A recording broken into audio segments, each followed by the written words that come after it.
నా పేరు జర్నలిస్ట్ మందగిరి.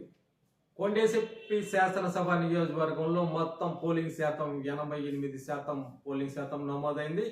ఇక్కడ అధికార కాంగ్రెస్ పార్టీ అభ్యర్థిగా మంత్రి ఆదిమూలపు సురేష్, తెలుగుదేశం పార్టీ తరఫున సిట్టింగ్ శాసనసభ్యులు డోలా బాల వీరాంజనేయ స్వామి బరిలో ఉన్నారు. ఇక్కడ ప్రధానంగా పోటీ నువ్వా నేనన్న స్థాయికి నెలకొన్నదని మనం భావించాలి. ఇక్కడ సిట్టింగ్ శాసనసభ్యులు డోలా బాల వీరాంజనేయ స్వామి గత ఎన్నికల్లో స్వల్ప మెజార్టీతో విజయం సాధించిన నేపథ్యంలో ప్రస్తుతం అధికార వైఎస్ఆర్ కాంగ్రెస్ పార్టీ అభ్యర్థిగా మంత్రి ఆదిమూలపు సురేష్ను వైఎస్ఆర్ కాంగ్రెస్ పార్టీ బరిలో దింపింది.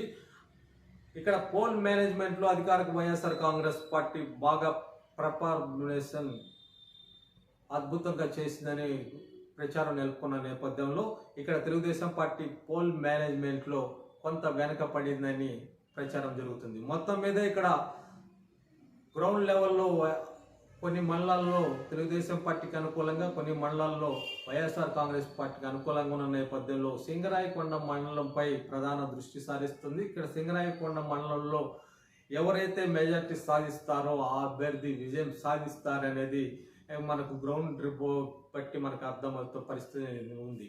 మొత్తం మీద ఇక్కడ గత ఎన్నికల స్వల్ప మెజార్టీతో గెలుపొందిన బాల వీరాంజనేయ స్వామి వరుసగా 2 సార్లు గెలుపొందారు 2014-19లో.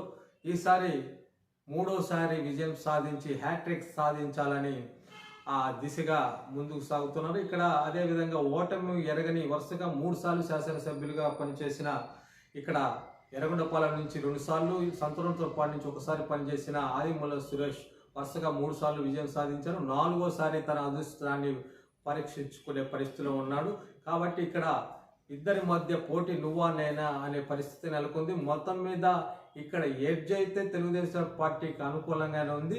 ఇక్కడ టైప్ ఫైట్ కాబట్టి ఇక్కడ ఫలితాన్ని 2 నుంచి 3 వేల మధ్య ఉండే పరిస్థితి ఉంది. కాబట్టి అవి ఫలితాన్ని మాత్రం ప్రస్తుతానికి ప్రీ పోల్ సర్వేలన్నీ తెలుగుదేశం పార్టీకి అనుకూలంగా ఉన్న నేపథ్యంలో ప్రస్తుతానికి ఎడ్జ్ మాత్రం తెలుగుదేశం పార్టీగా ఉందని మనం భావించాలి.